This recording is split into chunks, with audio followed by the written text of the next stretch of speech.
Welcome back, everybody. It's been a while since we last recorded a video. A couple things that just went on. Trying to get a mic, which we have, and I'm pretty sure you guys can hear the difference right now. And just some other life things that go around. You guys know the deal. You're adults, um, teenagers, children, whoever's whatever demographic fits you. You must understand that certain things come up in life. But that is besides the point. Today I would like to review the Euthyphro dialogue, and this is probably one of my first more professionally done videos where I have my content done and I am just here to pretty much read it to you and add a couple of things because I like to improvise on the spot if you haven't noticed already. But without further ado, let's go on. So in the golden age of classical Athens, there have been many promising figures which arose from that time period. For our purposes, we shall narrow it down to one man. In my opinion, he stands alone as one of the most important philosophers from the Western tradition. And this, of course, is Plato. And there's perhaps nobody as impactful to Western thought as much as Plato. In terms of significance, he holds a greater status than that of Socrates, who is often credited for many great deeds. But there is not a single work by him to cement his status as um the man, the starter of Western thought per se. But he is a pioneer, and that is something we cannot deny, even though he has no works. He is one of the only few men in history to have such a big impact on the world and left no work behind. And these men are Socrates, Jesus, and the Buddha. But I am digressing. Let us move forward. Where was I? And from what and what we know from Socrates really is through his disciples. The most notable was Xenophon and Plato, and they give us an understanding of what the man could be like. But this has led to the to a really difficult Socratic problem where historians are unable to differentiate between the doctrines of the Platonic version of Socrates to that of the historical Socrates. So it's very difficult. But anyways, let's get an idea what the dialogues of Plato are like, because this video is intended to be an introduction to what we're going to cover in the videos to come. So the dialogues of Plato are structured in a way similar to Greek tragedies. If you are not aware of Greek tragedies, the big three of them is Sophocles, Aeschylus, and Euripides. I almost forgot him. In which they tend to go through a series of events where characters are constantly forced to defend their ideologies, and they go through numerous discussions to strengthen their argument. That is pretty much the basis of these dialogues. And the way they go about it is by really dissecting the discussion. They start off with establishing definitions of whatever they're talking about, and they do not continue the argument further until they are able to progress with a definition that everybody in the group kind of is on board with. And this this is this is done in numerous discussions, and it's done with groups present. It's a good way to establish things, and as we will see in the Euthyphro dialogue, um, they don't really get to move past that phase because Socrates kind of left left there. But anyways, Plato and Socrates are often credited for being the first people in history that have created definitions, and this is something you cannot deny. Aristotle, in the metaphysics, even claims to this, and this is really apparent in their works and from the portrayal of Socrates in the works that they like to define things like something that they like in their arguments. But this is difficult to credit to Socrates because we do not know much from him. There's nothing literally about him except from we know from Plato and Xenophon and a couple of other things. He is included in Thucydides' history of the Peloponnesian War, but it's really not. It's just military based, really, about the war because Socrates took part in that war. But anyways, like I was saying before, it's just difficult to really credit Socrates to anything because the way his students used him as a mouthpiece to speak their their doctrines, it has made it really difficult.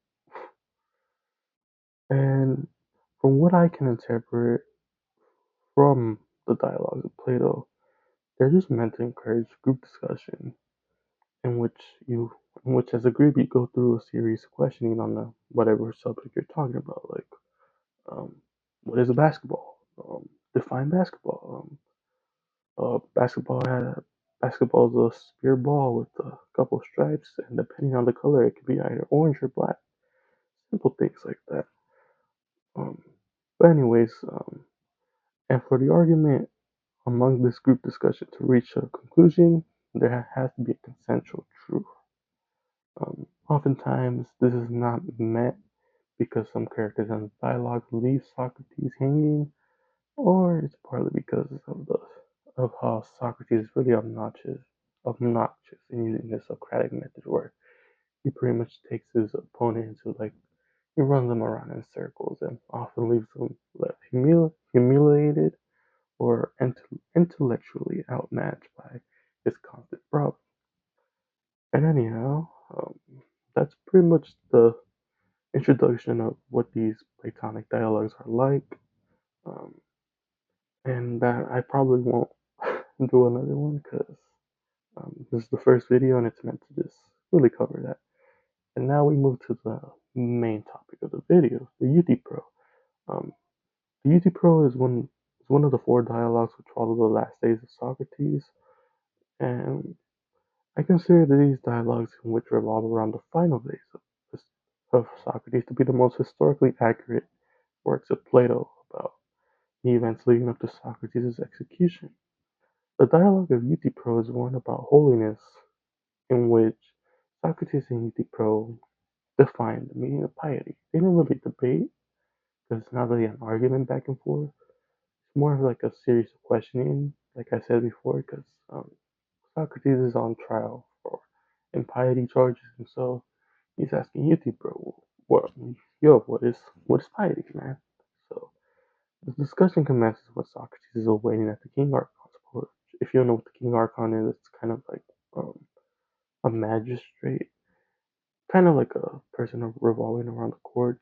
And Euthyphro happens to be there waiting on the porch too, and he too is facing some legal matters, although his legal matters aren't really revolving around him, and we'll get into that later. And the character of Euthyphro here is depicted as a wise person, justice oriented, but deeply religious. And anyhow, this leads us on to our next segment here. Socrates and Euthyphro's legal matters. What are they? Well, Euthyphro and Socrates have their distinct reasons for being at the porch of the King Archon. Socrates is accused of accounts of impiety, which I mentioned, promoting his false gods and brainwashing the youth of Athens, in which he knows he's guilty of. I mean, I wouldn't say he's brainwashing the youth of Athens, but in a sense, he is guilty of the other two charges. Um, on the other hand, Euthyphro is on the porch for other reasons. He is planning to serve as a prosecutor, um, and he's serving as a prosecutor because um, of serving charges. He's misplacing my words. He is on the porch because he wants to serve as a prosecutor against his father, who is guilty of charges of murder. And Socrates is really surprised by this because he couldn't really expect the son to really bring such a charge against his own father. And it's important to address the situation with its full context, of course. To sum up, somebody of Euthyphro's family had killed one of their servants. This was done at the command of Euthyphro's father, who had ordered for the servant to be bound and thrown into a ditch. They would later send people to Athens inquiring the services of interpreters of religion. They tended to do this in ancient times because um, the oracles tended to either help in a lot of things, like in battle, or just doing certain actions. And so they wanted to decide what they should do with this person. And of course, the bounded servant would die of hunger and sun exposure because the messengers would fail to arrive in time. On this basis, Euthyphro found his father guilty because he has a part in the murder, and this was just one of his bases to bring this case against his father. And so here in the story, Socrates is impressed by Euthyphro's character for being willing to commit to his duty even if he is taking action against those of his own family. And being the man of piety Euthyphro is, Socrates seeks this opportunity to inquire the nature of piety as he is presented with the most suitable man to provide him with his answer. And this partly has to do because Socrates is facing charges of impiety. And so, what is piety? In this discussion, Socrates and Euthyphro go through various questioning, trying to find the appropriate definition of piety. The first reply of Euthyphro answering Socrates' question would be that piety is acting the way he is, for bringing charges against those who've committed wrong, even though he has connections to that person. Not a satisfying definition for Socrates because that is just one part of what piety is. And the second attempt of definition by Euthyphro would be piety is what is loved by the gods, and piety is what is hated by the gods. Not a satisfactory answer to Socrates either, as the gods are disagreeable in certain aspects of justice, since gods love other things and some gods hate other things. And this is partly due because the Greeks did not have one one god; they had multiple gods who were not really on board with each other and like certain different things and other things. And for the third definition, piety is what is loved by all gods, and impiety is what all gods hate. This leads Socrates to object because, as to questioning, do the gods love piety because it's pious, or is it pious because the gods love it? To me, this is one of the most crucial elements in the dialogue, as it is because certain actions loved by the gods are loved because it has the element of bias to said action. And for the fourth attempt at definition, piety is that part of justice that attends to the gods. This response is neither plausible, as there is no context to the uses of attend, and you just can't attend to gods like children or animals because they will not be able to benefit or improve them. And the final definition is piety is saying and doing what is pleasing to the gods at prayer time of sacrifice. This is really just a rephrasing of his third definition, and Euthyphro is kind of forced to leave the discussion, excusing himself by saying, "Oh, look at the time, I gotta go." And Socrates is just left there like, "Still don't know what piety is." And this leads to our unsatisfactory conclusion. There's no establishment of what piety is, as Socrates is left there alone, as I said. While me personally, there are a couple of satisfying answers. It might be up to us, the reader, to interpret the meaning. So, by what I mean by that is by saying that Euthyphro did provide really good answers, but um, it just might not be. It's just we have to decide if he has proper, if he, if his answers correlate to what we believe piety to be. So I feel like this dialogue is leaving it up to the reader, like for their moral sense of compass to like decide what it means. And it's just a complicated question to answer because it's just it's just really difficult to define it. But I think the most important way to approach this question is by just leaving the deities out of the question, like just answering it. like without having religion involved. And that's pretty much what I think of it. This is Plato's Euthyphro and my thoughts on it. And I believe it's probably one of the more better dialogues. It's one of the more early dialogues of Plato as well. Severely underrated, magnificent work. And this is just one of the series of videos we will do on Plato. And I'll see you in the next one.